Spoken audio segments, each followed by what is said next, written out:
என் முன்னாடி 100 5 ரூபா காயின் இருக்கு. அது கூட நான் ஒரு A4 ஷீட்ல 200 கட்டம் போட்டு அதுல 100 கட்டத்தை கிரீன் கலர்லயும் 100 கட்டத்தை ரெட் கலர்லயும் பெயிண்ட் பண்ணி வச்சிருக்கேன். இது இல்லாம ஒரு சார்ட் ஃபுல்லா 200 கட்டம் போட்டு வச்சிருக்கேன். இப்ப மேட்டர் என்னன்னா, என் ஃப்ரெண்டு கிட்ட இந்த 100 காயினை கொடுத்து அவனுக்கு மொத்தம் 3 சான்ஸ். அவன் எப்ப வேணாலும் ப்ளூ பிரிண்ட்டை வாங்கி பார்த்துட்டு அதை திருப்பி கொடுத்ததுக்கு அப்புறம் ஒரு second ready start back to காயினை ப்ளூ பிரிண்ட்ல இருந்த கிரீன் கட்ட மாதிரி சார்ட்ல வைக்கணும். கேமோட எண்டுல கிரீன் கலர் கட்டத்துல வச்ச காயினை அவன் கிட்ட கொடுத்துருவேன். பட் ரெட் கலர் கட்டத்துல வச்ச காயினை டிஸ்குவாலிஃபை பண்ணிடுவேன். இதான் கேம். இப்ப ப்ளூ பிரிண்ட்டை பார்க்கணுமா? இது செகண்ட் ரவுண்ட். இவ்வளவு காயின் வச்சதுக்கு அப்புறம் தான் ப்ளூ பிரிண்ட்டை பார்க்கணும்னு கேட்டிருக்கான். ப்ளூ பிரிண்ட்டை நல்லா பார்த்துட்டு திருப்பி கொடுத்துட்டான். அண்ட் இப்போ அகைன் காயினை வைக்க தொடங்கிட்டான். ப்ளூ பிரிண்ட்ல பார்த்த மாதிரி காயினை வைக்கிறானா இல்ல குத்து மதிப்பா அடிச்சு விடுறானு ஒண்ணுமே புரியல. பாப்போம் கடைசியா எவ்வளவு காயின் தான் கரெக்டா வச்சிருக்கு அண்ட் எவ்வளவு காயின் தப்பா வச்சிருக்குன்னு கேமோட எண்ட்ல பார்க்கலாம்.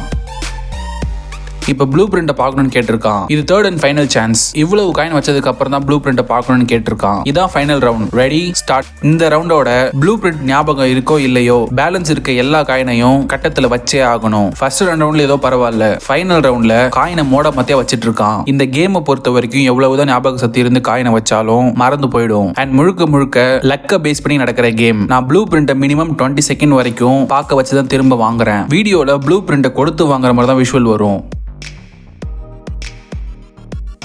ஒரு வழியா எல்லா காயினையும் 100 கட்டத்துல வச்சுட்டான். ப்ளூ பிரிண்ட் மாதிரி சார்ட்டை முழுசா கலர் பண்ணதுக்கு அப்புறம் எத்தனை காயின் சரியா தப்பா இருக்குன்னு எண்ணி பார்த்ததுல 37 காயின் தப்பா ரெட் கட்டத்திலையும் 63 காயின் சரியா கிரீன் கட்டத்திலையும் வச்சிருக்கான். 67 காயின் சரியா வைப்பான்னு நான் சுத்தமா எதிர்பார்க்கவே இல்லை. Totally unexpected. வின் பண்ண 67 காயின், அதாவது 315 ரூபாயை கேஷா அவன்கிட்ட கொடுத்துட்டேன்.